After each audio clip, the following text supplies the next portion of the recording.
ಅಣ್ಣ ಇಲ್ಲಿ ಮಹಿ ಅಂದ್ರೆ ಯಾರಣ್ಣ? ಸರ್ ನಾನೇ ಮಯ ಅಂದ್ರೆ ಅಣ್ಣ ಬಾಳ ನನ್ನ ಆಟೋದ ಕರ್ಕೊಂಡು ಬಾಣ ಬಾಡಿಗೆ. ನನ್ಗೆ ಮಹಿನೇ ಬೇಕು. ಅಣ್ಣ ಬಾಳ ನನ್ನ ಆಟೋನ ಕರ್ಕೊಂಡು ಹೋಗ್ತೀನಿ. ಯಾರ್ ಬರಂಗಿಲ್ಲ, ನನ್ಗೆ ಮಹಿ ಬೇಕು. ಮಹಿ ಆಟೋನೇ ಬೇಕು, ಮಹಿ ಬೇಕು, ಮಹಿ ಬೇಕು. ಲೇ ಮಯ್ಯ ಅಂದ್ರೆ ಹೆಸರಲ್ಲ ಲೇ, ಬ್ರ್ಯಾಂಡ್ ಇಡೀ ಕರ್ನಾಟಕದ ಫೇಮಸ್ ಏನಿಲ್ಲ. ನಾನು ಏನ್ ಅನ್ಕೊಂಡ್ರಲ್ಲ ನನ್ನ ಬಾಡಿಗೆಗಳು ನಿಂತ ಯಾವ ಬರಂಗಿಲ್ಲ ಲೇ, ಎಲ್ಲ ಆಲ್ ಓವರ್ ಇಂಡಿಯಾ ಬಾಡಿಗೆಗಳು ನನಗೆ ಬರ್ತಾವಲೇ ಸರ್. ಬರ್ರೆ. ಹಾ ಅಣ್ಣ ಬರ್ತೀನಿ.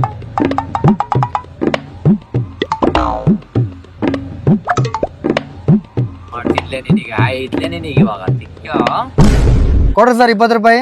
ಇದೇನಾ ಸರ್ ನಿಮ್ದು ಆಫೀಸು? ಹಾ ಇದೇ ನಮ್ಮ ಆಫೀಸು. ಗೊತ್ತಾ ನಿನಗೆ ಇದು ಆಫೀಸು? ಗೊತ್ತಾ ಸರ್, ನಮ್ಮ ಆಟೋದಿಲ್ಲ ಫೈನಾನ್ಸ್ ಇರೋದು. ನಾನು ಈ ಫೈನಾನ್ಸ್ ಆಫೀಸ್ನಾಗ ಕೆಲಸ ಮಾಡಕತ್ತೀನಿ. 6 ತಿಂಗಳಿನಿಂದ ಆಟೋ EMI ಕಟ್ ಅಂದ್ರೆ ಹೊರಾಗೈದೀನಿ ಊರಾಗೈದೀನಿ ಅಂತ ಸುಮ್ನೆ ತಮಾಷೆ ಮಾಡ್ತೀಯಾ ನೀನು? ಅದಕ್ಕೋಸ್ಕರ ಇಲ್ಲಿ ಕರ್ಕೊಂಡ್ ಬಂದು ಆಟೋ ಸೀಸ್ ಮಾಡಕತ್ತೀವಿ ನಾವು. ಸರ್ ಆಗ್ಲಿಲ್ಲ ಆಫೀಸ್ ಒಳಗಡೆ ನಿನಗೆ ಗುಡ್ಸ್ಬಿಡ. ಸಬ್ಸ್ಕ್ರೈಬ್ ಮಾಡಿ.